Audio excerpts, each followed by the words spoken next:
बिस्मिल्लाहिर्रहमानिर्रहीम। अस्सलाम वालेकुम स्टूडेंट्स। आज का जो हमारा टॉपिक है वो डिप्रेशन के ऊपर है। कोई मुझे ये बताना पसंद करेगा कि what do you mean by depression?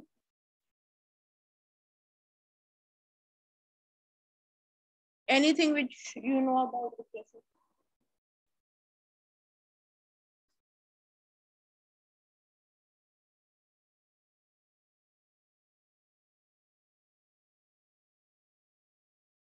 देखें, डिप्रेशन एक फीलिंग है। लेकिन बेसिकली हम ये कह सकते हैं कि ब्रेन के अंदर इसके जो हैं वो कुछ मैकेनिज्म्स हैं जिसकी वजह से डिप्रेशन का प्रोसेस होता है। ठीक है। अच्छा, उसमें ये कहा ही जाता है कि एक जो है वो थ्योरी है जिसको मोनोअमाइन थ्योरी कहा जाता है। और उसमें ये कहा जाता है कि जितने मोनोअमीन्स हैं उनकी डेफिशिएंसी हो जाती है और उस डेफिशिएंसी के नतीजे में डिप्रेशन का प्रोसेस शुरू होता है। मोनोअमीन्स की डेफिशिएंसी होती है वो उस चीज को हम बेसिकली टारगेट करते हैं, जो हमारा जो मतलब डिजीज के लिए क्या चीज होनी जरूरी है, मतलब डिजीज के ट्रीटमेंट के लिए वो ये कि आपको पता हो कि टारगेट कहाँ पे काम करेगा। तो जो ज्यादातर जो मोनोमीन्स इनके बारे में कहा जाता है कि डेफिशिएंट हो जाते हैं और डिप्रेशन के सिम्टम्स जनरेट करते हैं, वो मोनोमीन्स है सेरोटोनिन और एड्रीनलिन, यानी आपका नॉरएपिनेफ्रिन। अच्छा, अब इन दोनों इनके लिए जो है हमारे पास जो टारगेट्स हैं, जो ड्रग टारगेट्स हो गए, वो ये हो गए कि मोनोमीन्स यूजुअली जो नॉर्मल टाइम जिनका है, अगर फॉर एग्जांपल हम इनको बात करते हैं कि न्यूरोट्रांसमीटर्स के तौर पे हम बात करते हैं, तो इनके पास जो टाइम होता है वो फ्यू मिली सेकेंड्स का होता है। आपको मालूम है कि कोई भी न्यूरोट्रांसमीटर जब रिलीज होता है साइनेप्टिक क्लेफ्ट के अंदर, तो फ्यू मिली सेकेंड्स के अंदर अंदर वो खत्म हो जाता है। अब अगर मोनोमीन्स की डेफिशिएंसी हुई भी है और आपको ये न्यूरोट्रांसमीटर्स थोड़ी ज्यादा देर के लिए चाहिए, तो आप क्या करेंगे, कोई ऐसी ड्रग देंगे कि वो किसी तरह से उनकी जो ब्रेकडाउन है या जो उनका जो रीअपटेक है वो खत्म हो जाए, मतलब वो रुक जाए थोड़ी देर के लिए। हम जब बात करते हैं, यहाँ पे मैं आपको थोड़ा सा एक मैकेनिज्म बता देती हूँ कि ये फॉर एग्जांपल ये साइनेप्टिक बल्ब है। साइनेप्टिक बल्ब है और ये प्री साइनेप्टिक मेम्ब्रेन है और ये पोस्ट साइनेप्टिक मेम्ब्रेन है। ठीक है। और इसमें जो है वो इस जगह पे बेसिकली आपके न्यूरोट्रांसमीटर्स रिलीज होते हैं फॉर द गिवन टाइम, जो फ्यू मिली सेकेंड होता है। इसमें जो न्यूरोट्रांसमीटर्स होते हैं वो पोस्ट साइनेप्टिक मेम्ब्रेन के साथ आके बाइंड करते हैं और अपना जो डिजायर्ड एक्शन है वो परफॉर्म करते हैं। लेकिन जैसे ही ये टाइम इनका खत्म होता है, दो मैकेनिज्म होते हैं। या तो कोई एंजाइम आता है जो कि एंजाइमेटिक डिग्रेडेशन करा देता है, या फिर जो यहाँ पे जो प्री सिनेप्टिक जो आपके पास रिसेप्टर्स मौजूद होते हैं, वहाँ पे ये रिसेप्टर्स जाते हैं और वहाँ पे ये न्यूरोट्रांसमीटर्स जाते हैं और वहाँ पे हो जाता है इनका रीअपटेक। यानी एज इट इज बगैर किसी ब्रेकडाउन के ये न्यूरोट्रांसमीटर्स जो है वो रीयूज होने के लिए रीअपटेक कर लिए जाते हैं।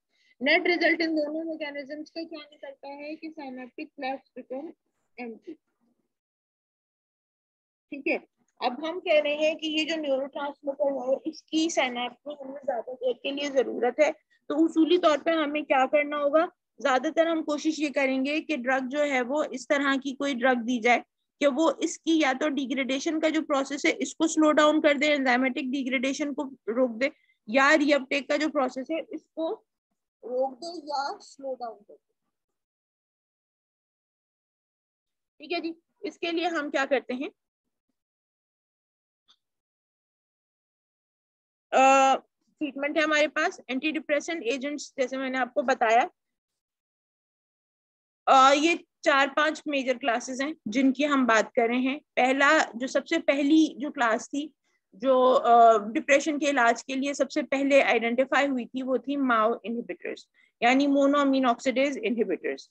सेकेंड नंबर पे, अच्छा, इसके एडवर्स इफेक्ट्स बहुत ज्यादा हैं इसलिए कि these agents are non specific in activity, and obviously in addition to the required neurotransmitters which they have to inhibit, they also inhibit other neurotransmitters, इसीलिए कहा गया कि नॉन स्पेसिफिक है।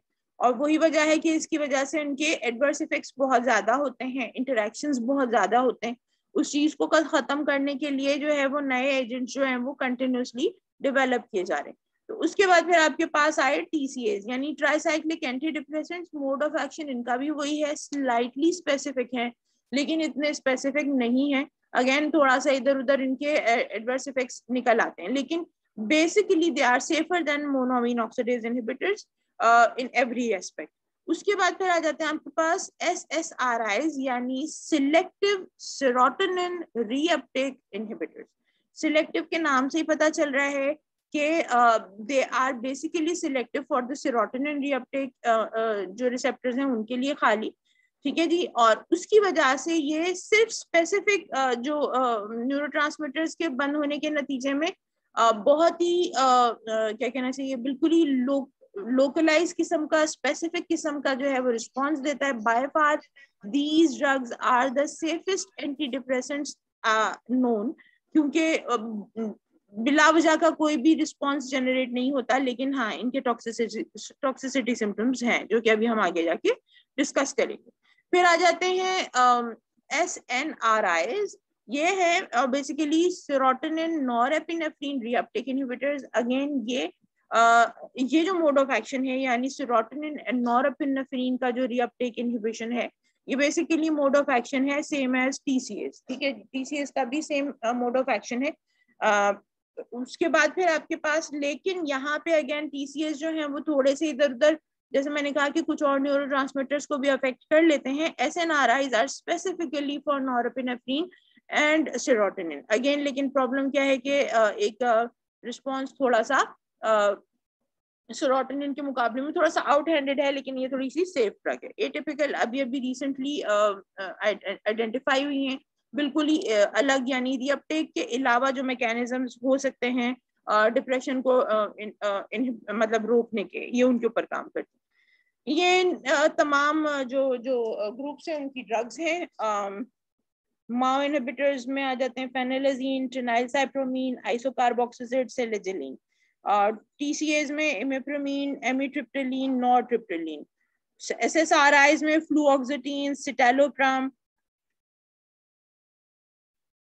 Escitalopram, paroxetine. SNRIs venlafaxine, desvenlafaxine, duloxetine, melanoxyprin। फिर atypical में bupropion, trazodone, atomoxetine, ठीक है जी। अब ये बेसिकली ड्रग्स हैं जो कि, लेकिन हमने इस वक्त जो डिस्कशन करना है वो हम मेन ग्रुप्स के हिसाब से करेंगे, क्योंकि बेसिकली जो बाकी की तो तमाम जो ड्रग्स हैं ग्रुप के अंदर वो सेम मोड ऑफ एक्शन रखती हैं, तो इस वजह से हम इसको थोड़ा सा जनरलाइज लेके चल सकते हैं। मोनोमीन ऑक्सीडेज इनहिबिटर्स के हवाले से जब हम बात करते हैं, अप टिल नाउ कोई चीज जो समझ में नहीं आई हो या आवाज का कोई इशू हो रहा हो तो काइंडली हाथ रेज कीजिए। Should we proceed? Yes ma'am. Okay, thank you. Monoamine oxidase inhibitor, monoamine mode of action है वो क्या है कि phenelzine, tranylcypromine, isocarboxazid are non selective MAO A and MAO B inhibitors. अच्छा जी, माओ ए और माओ बी इनहिबिटर्स को non selective होने का मतलब काफी खतरनाक हो सकता है, क्योंकि मोनोअमीन ऑक्सीडेज इनहिबिटर ए जो है वो इनहिबिट करता है रीअपटेक की आपके एपिनेफ्रिन की, नॉरएपिनेफ्रिन की। लेकिन जब हम बी की बात करते हैं तो बी इनहिबिट करता है इससे पहले जो एक हार्मोन बनता है जिसका मैं नाम बिल्कुल मेरे दिमाग में नहीं आ रहा, काइंडली कोई मुझे नाम याद करा सकता है? नॉरएपिनेफ्रिन से पहले कौन सा हार्मोन बनता है? एनीबॉडी? डोपामीन। यस, बी जो है वो डोपामीन की जो रीअपटेक है उसको इनहिबिट करता है। तो अगर डोपामीन इनहिबिट होगा तो ऑब्वियसली उसकी वजह से और बहुत सारे जो मैकेनिज्म्स हैं वो अफेक्ट होना शुरू हो जाएंगे। तो इस वजह से हम अवॉइड करते हैं इस ड्रग को, क्योंकि नॉन सिलेक्टिव माओ ए माओ बी जो है वो काफी खतरनाक हो सकता है। अच्छा, इसके बाद सेलेजिलिन की अगर हम बात करते हैं तो selegiline is irreversible and selective MAO B inhibitor. तो ऑब्वियसली सेलेजिलिन फिर आप डिप्रेशन में इस्तेमाल कर ही नहीं सकते, क्योंकि बेसिकली हमारा जो जो कॉन्सेप्ट है जो हमें जो मोनोअमीन इनहिबिट करना है वो है बेसिकली माओ ए। माओ ए को इनहिबिट करना है, माओ बी से हमारा एटलीस्ट डिप्रेशन में कोई ताल्लुक नहीं है। अच्छा, उसके बाद फिर आ जाता है मोक्लोबोमाइड। ये रिवर्सिबल है, सिलेक्टिव माओ ए इनहिबिटर है, ये फिर भी सेफर एजेंट है कंपैरेटिवली बाकी ड्रग्स के मुकाबले में। यूजेस क्या है जी? मेजर डिप्रेशन जो कि टीसीएस को, अच्छा अब जैसे कि मैंने आपको बताया कि माओ इनहिबिटर्स बेसिकली इनका जो यूज है, चूंकि ये नॉन सिलेक्टिव एजेंट्स हैं तो इनका यूज ऑब्सोलीट हो चुका है। आमतौर पे हम सिलेक्टिव सेरोटोनिन रीअपटेक इनहिबिटर से डील कर रहे होते हैं। सो यहाँ पे हम इसको नहीं देखेंगे, मतलब कि जो आमतौर पे हम जो नॉर्मल जो डिप्रेशन होता है इसके अंदर मोनोअमीन ऑक्सीडेज इनहिबिटर्स नहीं इस्तेमाल करवा रहे होते। सो लेकिन अगर selective selective serotonin reuptake inhibitors हो गए या एसएनआरआईज हो गए या टीसीएस हो गए, ये नहीं, इनकी ट्रीटमेंट को रिस्पॉन्ड नहीं कर रहा है पेशेंट और कंटिन्यूसली उसका जो डिप्रेशन है वो नॉन रिस्पॉन्सिव जा रहा है, तो ही हम जो है वो फिर माओ इनहिबिटर्स इस्तेमाल करेंगे। सेलिजिलिन जैसे मैंने आपको बताया कि खाली डोपामीन को का रीअपटेक को इनहिबिट करता है, तो यहाँ पे जरूरत ही नहीं है, ये सिर्फ और सिर्फ पार्किंसंस डिजीज में इस्तेमाल की जाती है। यहाँ पर डिप्रेशन में सेलिजिलिन इस्तेमाल नहीं होती। इसका स्लो ऑनसेट है, 15 से 20 दिन तक ट्रीटमेंट का रिस्पॉन्स नहीं आता है, उसके बाद रिस्पॉन्स आना शुरू होता है डिप्रेशन का। स्लो एलिमिनेशन है इसकी, उसके बाद फिर जो है एक्सटेंसिव फर्स्ट पास इफेक्ट होता है इसका, लेकिन that is the reason why bioavailability is reduced. Transdermal या सबलिंगुअल डोज देंगे तो फर्स्ट पास इफेक्ट को अवॉइड किया जा सकता है। 8 to 11 आवर्स का इसका हाफ लाइफ है and bioavailability is less than 10%।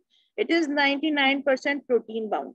Protein bound का मतलब ये है कि यानी सिर्फ और सिर्फ 1% जो ड्रग है वो नॉन प्रोटीन बाउंड होती है और अवेलेबल होती है फॉर द इफेक्टिव एक्टिविटी, लेकिन हम बात कर रहे हैं out of only 10% bioavailable drug. Adverse effects के हवाले से हम बात करें तो इसमें पोस्चुरल हाइपोटेंशन है, इंसोम्निया, हेडेक, ड्राउजीनेस बहुत ज्यादा, weight gain, sexual dysfunctions and agitation. Sudden discontinuation syndrome cause करता है, यानी अगर आपने एकदम से दवा लेते लेते फौरन बंद कर दी है तो उसके नतीजे में साइकोटिक जो है सिम्टम्स आ सकते हैं, एक्साइटमेंट एंड कंफ्यूजन का शिकार हो सकता है पेशेंट। अगर तो ओवरडोज हो जाती है तो भी एजिटेशन, सीजर्स, कोमा, शॉक में जा सकता है, हाइपरथर्मिया हो सकता है पेशेंट को। तो बहुत सीरियस इंटरैक्शंस हैं इसके जो कि बहुत ज्यादा ख्याल रखने की जरूरत है। पहला सेरोटोनिन सिंड्रोम है, अगर माओ इनहिबिटर्स दिए गए हैं और गलती से भी टीसीए, एसएनआरआई या एसएसआरआई चल रहे हैं तो इनमें से देकर और साथ में एनाल्जेसिक इफेक्ट दिया है तो लाइफ थ्रेटनिंग सिचुएशन जनरेट हो सकती है। और वो क्या है कि जी कॉग्निटिव इम्पेयरमेंट होती है जिसमें डिलीरियम और कोमा है, ऑटोनॉमिक इफेक्ट्स आते हैं, हाइपरटेंशन, टैकीकार्डिया एंड डायफोरेसिस यानी बहुत ज्यादा पसीना आता है। एंसोमेटिक इफेक्ट्स हैं मायोक्लोनस, हाइपररिफ्लेक्सिया एंड ट्रेमर्स। अब ये तीन कंडीशंस कंबाइन होती हैं तो सेरोटोनिन सिंड्रोम बनता है। आपसे अगर पूछा जाता है वाइवा में या पेपर में तो सेरोटोनिन सिंड्रोम किस वजह से हो रहा है तो आपको ये बताना है कि मैम आवाज नहीं आ रही। आवाज नहीं आ रही? आवाज, आप माइक दूर हो गया था। बेसिकली मैं एक ही जगह पे मुंह रख के बोल रही हूँ, मेरे पास माइक नहीं है, मसला यही है सारा। खैर मैं कोशिश करती हूँ कि मैं आप आवाज पहुंचे आप तक। तो हाँ, तो हम ये बात कर रहे थे कि ये जो मतलब बेसिकली आपको ये इंटरेक्शन पता होना चाहिए किसी भी ड्रग के साथ जिसमें सेरोटोनिन की रीअपटेक इनहिबिशन हो रही है और अगर उसको एनाल्जेसिक्स के साथ दिया जा रहा है तो ये प्रॉब्लम हो सकती है। लीथल ट्रायड कहलाता है ये, इसका बेसिकली ख्याल रखिएगा, ये आपको पता होना चाहिए। किसी भी किस्म के और एंटी डिप्रेसेंट्स देने से पहले माओ इनहिबिटर्स बंद किए 2 हफ्ते हो जाने बहुत जरूरी है इस इंटरेक्शन को अवॉइड करने के लिए। अगर 2 हफ्ते पहले माओ इनहिबिटर्स बंद नहीं हुए हैं और आपने दूसरा जो एंटी डिप्रेसेंट शुरू करवा दिया, तो फिर ये जो सिम्टम्स हैं ये डेवलप होने के चांसेस बहुत ज्यादा हैं। ठीक है जी, तो इसका ख्याल रखना है। दूसरा ये कि हाइपरटेंसिव क्राइसिस या मैलिग्नेंट हाइपरटेंशन जो है वो दूसरा इंटरेक्शन है। माओ इनहिबिटर्स जो हैं अगर उनको इनहिबिट करते हैं tyramine breakdown in the GIT, leading to increase level of tyramine in blood, causing more adrenergic effects. If remained uncontrolled or left untreated या टायरामीन रिलेटेड फूड ज्यादा खा लिया गया, टायरामीन रिच डाइट ले ली गई है, तो उस सूरत में पेशेंट को मैलिग्नेंट हाइपरटेंशन हो सकता है। और ये जो है वो लाइफ थ्रेटनिंग सिचुएशन है। अगर आप लोगों ने हाइपरटेंशन पढ़ा हुआ है तो उसमें आपको मालूम होगा कि मैलिग्नेंट हाइपरटेंशन की जो ट्रीटमेंट भी आमतौर पर पढ़ाई जाती है और साथ में उसके सिम्टम्स भी बताए जाते हैं। सो बेसिकली ये जो मतलब आईसीयू या इमरजेंसी सिचुएशन जाती है हाइपरटेंशन की, जिसमें ब्लड प्रेशर जो है वो 220/180 मिलीमीटर ऑफ मर्क्यूरी रहता है, या एटलीस्ट जो डायस्टोलिक ब्लड प्रेशर है वो 130 से तो अबव होता है। ठीक है, लेकिन ये जरूर है कि सिस्टोलिक ब्लड प्रेशर चला जाता है, तो इसको फिर हम जो है वो मैलिग्नेंट हाइपरटेंशन कहते हैं और इसकी जो है वो इमरजेंसी ट्रीटमेंट होती है। और टायरामीन रिच फूड है वो बिल्कुल बंद कर दिया जाए। टायरामीन मैम आपकी वॉइस बहुत कम आ रही है। आई डोंट हैव एनी, मतलब आप एक काम करना ना, अब आ रही है? अब बेहतर है? अब बताइए। अब बेहतर है, ठीक है। लेकिन अगर ऐसा कोई प्रॉब्लम हो तो ये मैं जो वीडियो अपलोड कर दूंगी, आप बाद में वीडियो भी देख लेना। इससे ज्यादा मैं और करीब कर नहीं सकती हूँ लैपटॉप को अपने। ठीक है जी, तो खैर मैं ये बात कर रही थी कि टायरामीन जो है वो एज चीज, यानी बहुत पुराना जो चीज होता है उसमें टैब बियर या जितने भी सोया प्रोडक्ट्स होते हैं उनके अंदर पाया जाता है। तो अगर पेशेंट को माओ इनहिबिटर्स मिल रहे हैं तो पेशेंट को ये जरूर सजेस्ट करने की जरूरत है कि वो इस किस्म की चीजें जो कि यहाँ हम बता रहे वो तमाम चीजें वो खाने से अवॉइड करें, क्योंकि वरना उसकी वजह से इंटरेक्शन हो सकता है। ट्राइसाइक्लिक एंटी डिप्रेसेंट्स जो दूसरा ग्रुप है, जो कि मैंने जैसे आपको बताया माओ इनहिबिटर्स के बाद ये दूसरा ग्रुप जो है वो आइडेंटिफाई हुआ था, और ये थोड़ा बेहतर है comparatively to the MAO inhibitors.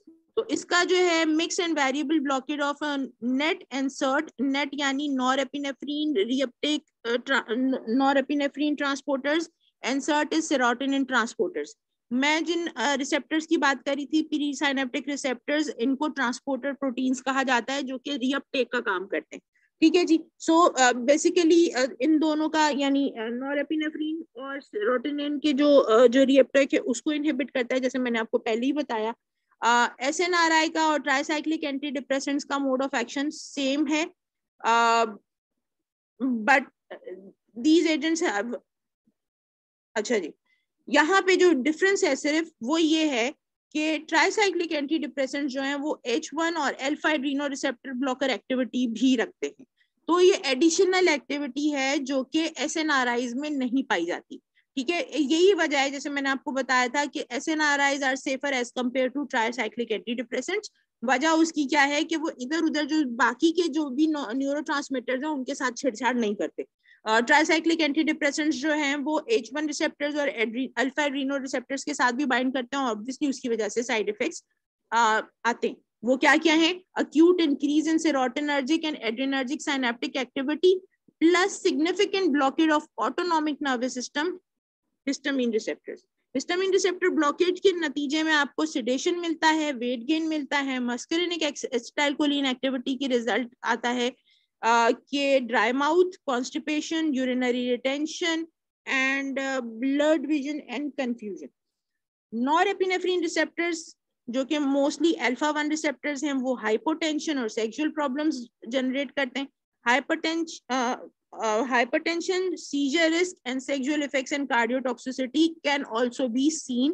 तो ये तमाम एडवर्स इफेक्ट्स हैं। अब आप देख सकते हैं कि जो एक्चुअल जो काम है उससे नहीं, लेकिन जो इसकी जो साइड एक्टिविटीज हैं लाइक H1 और अल्फा एड्रीनोसेप्टर ब्लॉकर एक्टिविटी, उसके नतीजे में कितने सारे एडवर्स इफेक्ट्स जनरेट हो रहे हैं।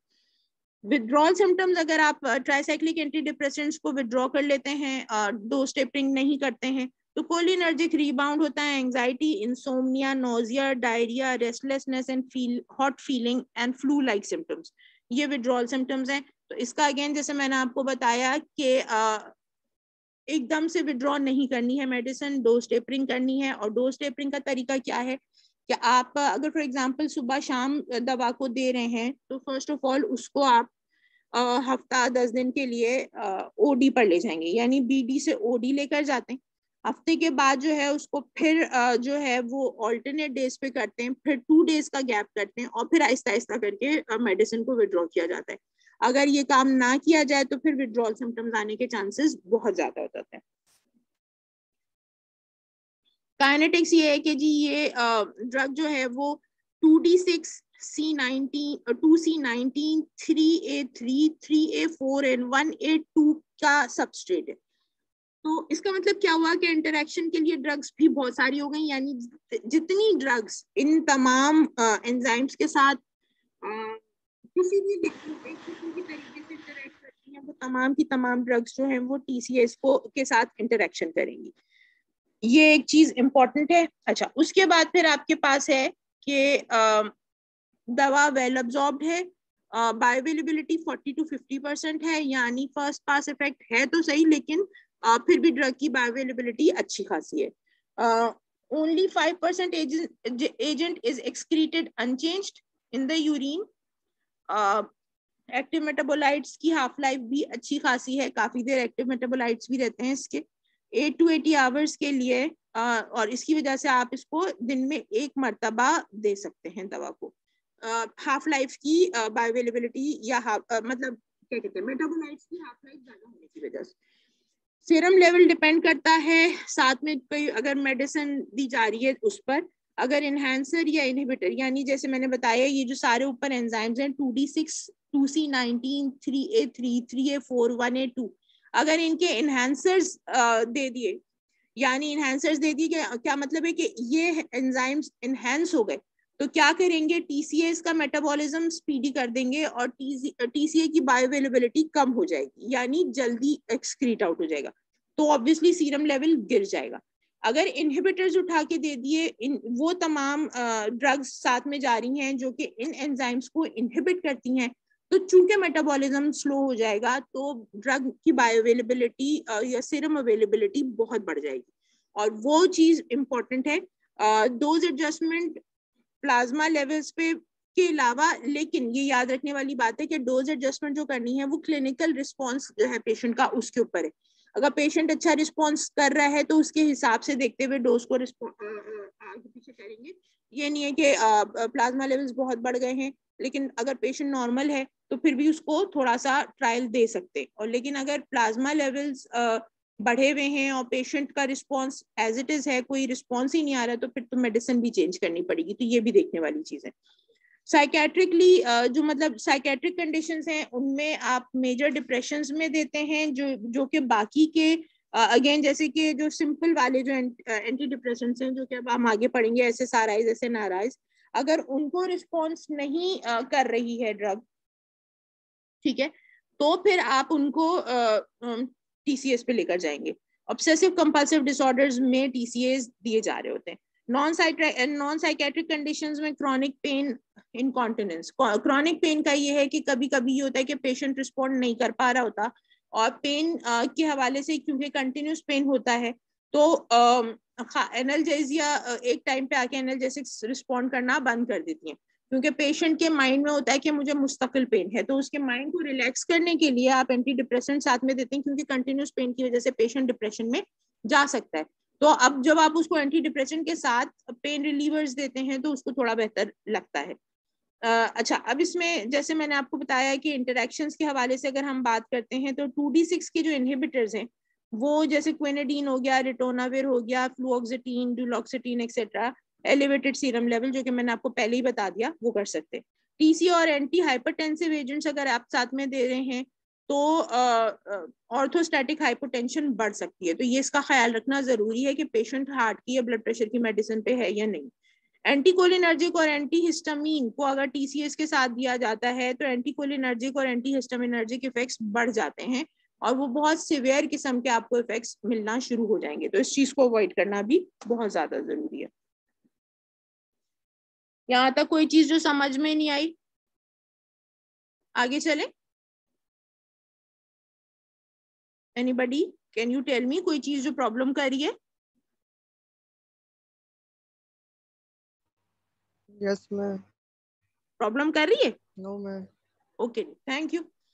अच्छा जी, SSRIs की बात कर रहे हैं, ठीक है।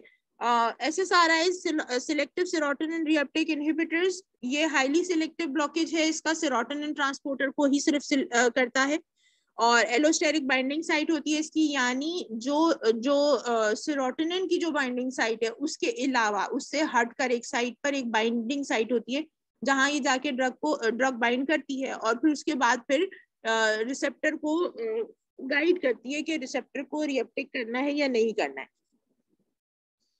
प्रीसाइनेप्टिक रिसेप्टर है, कंफर्मेशनल चेंजेस होती हैं इसके नतीजे में and the receptor is unable to bind 5-HT which is present in the synaptic cleft और नॉरएपिनेफ्रिन के ऊपर इसका जो ट्रांसपोर्टर के ऊपर जो इसका इफेक्ट है वो ना होने के बराबर है। In 5-HT synapse, SSRI inhibit 5-HT reuptake, resulting in increased 5-HT in the synaptic cleft. Presynaptic receptors are deactivated and 5-HT release is increased. ठीक है, ये तीन चीजें हैं जो ये ड्रग करती है, ये बहुत इंपॉर्टेंट है। इसका ये एक्चुअल मोड ऑफ एक्शन यही है। अगर आपसे वाइवा में पूछा जा रहा है या आपसे पेपर में पूछा जा रहा है तो ये इंपॉर्टेंट चीजें हैं जो आपको मेंशन करनी है। Time of onset of antidepressant effect is 1 to 2 weeks। ठीक है जी। यहाँ पे वो मैंने जैसे बताया कि 14-15 दिन से पहले रिस्पॉन्स नहीं आता है आमतौर पे। better tolerated than other classes, safer in overdose। These drugs are safer in terms of overdose due to no cardiotoxicity, antimuscarinic effect, seizure risk, relatively tolerable and cost effective as compared to other यानी MAO inhibitors या TCS की जब हम बात करते हैं तो उसके मुकाबले में ये सेफर है। काइनेटिक्स क्या है? हाफ लाइफ इसकी 15 to 75 आवर्स है। गुड ओरल एक्टिविटी है, 45 to 80% बायोअवेलेबल होती है, 80 to 95% प्रोटीन बाउंड है। Major SSRIs are metabolized by 2D6। ये भी याद रखने वाली बात है कि ये 2D6 से वो fluoxetine is transformed into active norfluoxetine, half life of which is 4 times longer than the parent compound, that is around 180 hours। ठीक है जी, तो ये एक इम्पॉर्टेंट चीज है। तो ये आप आराम से इसको ऑल्टरनेट डेज पे भी दे सकते हैं या 3 दिन के बाद भी दे सकते हैं। साइकेट अगर जब शुरू में रिस्पॉन्स एंटी डिप्रेसेंट रिस्पॉन्स आना शुरू हो जाए तब तक के लिए, मतलब पहले 15 दिन तो रेगुलरली देना पड़ेगा, लेकिन उसके बाद फिर आप इसका जो जो जो ड्रग की जो वो है फ्रीक्वेंसी वो थोड़ी सी कम कर सकते हैं। यूज क्या है? Major depression, anxiety disorders, panic disorders, generalize anxiety disorders, obsessive compulsive disorders, post traumatic stress disorder और बुलिमिया यानी ईटिंग डिसऑर्डर है, स्ट्रेस के अंदर बंदा खाना ज्यादा खाता है, उसमें ये जो है वो ट्रीटमेंट के तौर पे आप इन ड्रग्स को दे सकते हैं। नॉन साइकेट्रिक में पेरीमेनोपॉजल वेजोमोटर सिम्टम्स होते हैं, उसके अंदर जो है पेशेंट को दिया जा सकता है। ये भी एक तरह से डिप्रेशन की कंडीशन होती है, लेकिन it's not psychiatric, it's basically physiological, तो उसके लिए भी पेशेंट को ये दी जा सकती है। एडवर्स इफेक्ट्स के हवाले से सबसे ज्यादा जो इम्पोर्टेंट चीज है वो ये कि इट्स वेल टॉलरेटेड, लेकिन फिर भी सेक्सुअल डिसफंक्शन कॉज कर सकता है। जीआई डिस्टर्बेंसेस, नोजिया, वॉमिटिंग होते हैं वेट लॉस के साथ। माइनर एजिटेशन यानी stimulation, nervousness, insomnia, anxiety, headaches. लेकिन अगेन बहुत इंपॉर्टेंट चीज है, सडन डिसकंटिन्यूएशन सिंड्रोम इसमें पाया जाता है, तो अगेन इसको भी सडनली डिसकंटिन्यू नहीं करना है। Dizziness and paresthesias usually sudden discontinuation syndrome में आपको मिलते हैं। माओ इनहिबिटर्स के साथ अगेन जैसा मैंने बात की सेरोटोनिन सिंड्रोम होता है, हम पहले भी इसको डिस्कस कर चुके हैं। Altered mental status with agitation, disorientation, hallucination, sweating, fever, tremor and myoclonus। Wash out जरूरी है, जैसे कि हमने बात की थी कि कम से कम भी 15 दिन नहीं तो 4 हफ्ते का, मतलब 2 हफ्ते से लेके 4 हफ्ते का वॉश आउट पीरियड होना चाहिए माओ इनहिबिटर्स के और SSRIs के स्टार्ट और एंड के दरमियान में। फ्लुओक्सेटीन, पायरोक्सेटीन 2D6 के साथ जो है वो मतलब उसके इंटरेक्ट करते हैं, फ्लूओक्सामीन 3 या 4 के साथ इंटरेक्ट करके आपको बाकी की ड्रग्स की जो बायोअवेलेबिलिटीज हैं उनको ऑल्टर कर सकती है। हमारे पास 2 टॉपिक्स और रह गए हैं, मैं आपको दोबारा से लिंक भेज रही हूँ और उसके साथ फिर ज्वाइन कर लीजिएगा, ठीक है। यहाँ पे इसको मैं एंड कर रही हूँ।